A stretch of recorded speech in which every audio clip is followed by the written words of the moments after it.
महिषासुर का संहार। ओम ब्रह्माय नमः। ओम ब्रह्माय नमः।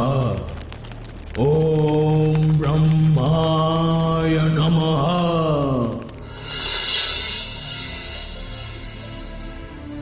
महिषासुर, उठो वत्स, तुम्हें क्या वरदान चाहिए? प्रणाम ब्रह्मदेव। ब्रह्मदेव, मुझे अमर होने का वरदान दीजिए। महिषासुर, जिनका जन्म हुआ है उनकी मृत्यु तो निश्चित है। तुम कोई और वरदान मांगो वत्स। तो ब्रह्मदेव, मुझे ऐसा वरदान दीजिए कि ना कोई देवता, ना कोई गंधर्व और ना कोई जानवर मेरा वध कर सके। तथास्तु।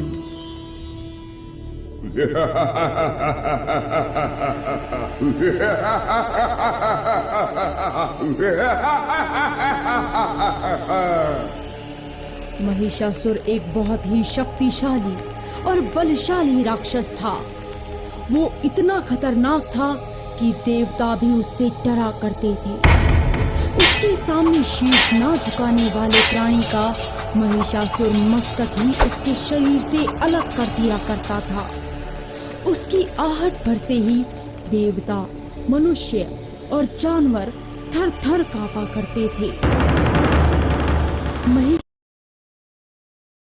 पर अपना कब्जा करना चाहता था और दिन रात एक कर ब्रह्मदेव की उपासना करके उसने विजयी होने का वरदान मांग लिया। वरदान मिलने के पश्चात महिषासुर घमंडी, ताकतवर और क्रूर बन गया। उसने तीनों लोकों पर हाहाकार मचा दिया। हर जगह त्राहिमाम की आवाजें आ रही थी।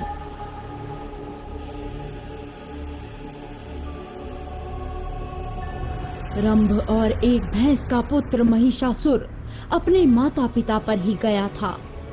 उसके पास अपने रूप बदलने के गुण थे। वो जब चाहे खुद को एक भैंस से और जब चाहे खुद को एक इंसान में परिवर्तित कर सकता था। इसीलिए वो आसानी से अपने दुश्मनों को चकमा दे दिया करता था और किसी भी युद्ध में वो आसानी से जीत हासिल कर लिया करता था। अपनी ताकत और भी बढ़ाने के बाद उसने इंद्रासन पर कब्जा करने की योजना बनाई। इंद्रासन को अब मेरे हाथों से कोई नहीं बचा सकता।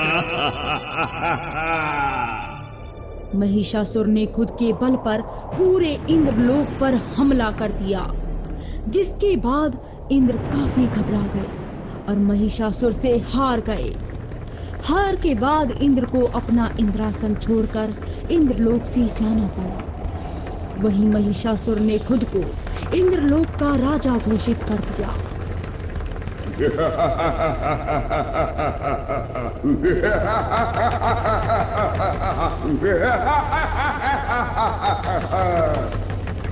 इंद्रासन पाने के बाद अब महिषासुर और भी निर्दयी और अहंकारी बन गया था। उसे इस बात पर अहंकार था कि कोई भी प्राणी उसका वध नहीं कर सकता। हाथ से इंद्रासन जाने के बाद इंद्रदेव भगवान ब्रह्मा के पास गए। उन्होंने ब्रह्मदेव से अपनी मदद करने की इच्छा जताई।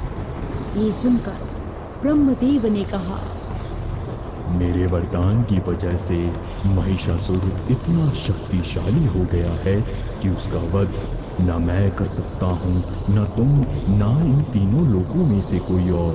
महिषासुर का वध करना नामुमकिन है। ब्रह्मदेव की बात सुनकर इंद्रदेव थर थर कांपने लगे।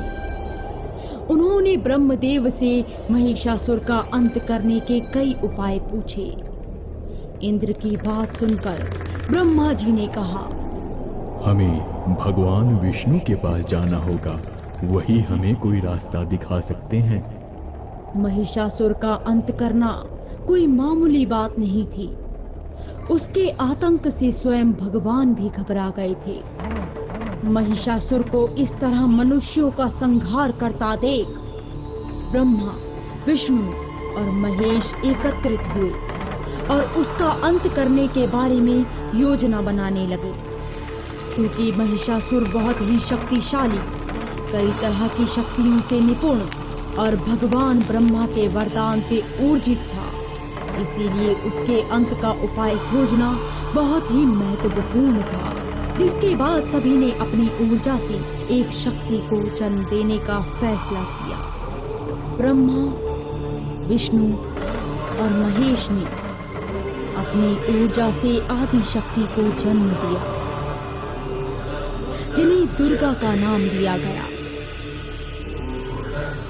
महिषासुर ये भूल गया था कि अगर कोई मनुष्य और जानवर उसका वध नहीं कर सकता था, तो शक्ति से निपुण पूरे संसार को अपने कंधों पर चलाने वाली और उस राक्षस जैसे प्राणी को जन्म देने वाली जगत जननी, या यूं कहें जगत का पालन पोषण करने वाली एक माँ तो उसका वध कर ही सकती थी। माँ दुर्गा के उत्पन्न होने के बाद सभी देवताओं ने उन्हें महिषासुर से लड़ने के लिए अपने अपने अस्त्र उपहार में दिए। सुदर्शन चक्र, कमंडल, तीरों से भरा तरकश, राजदंड,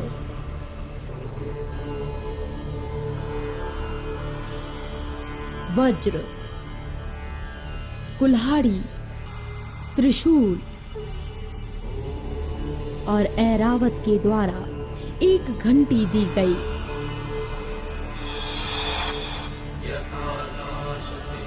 ये सब लेने के बाद माँ दुर्गा महिषासुर का संहार करने के लिए निकल पड़ी।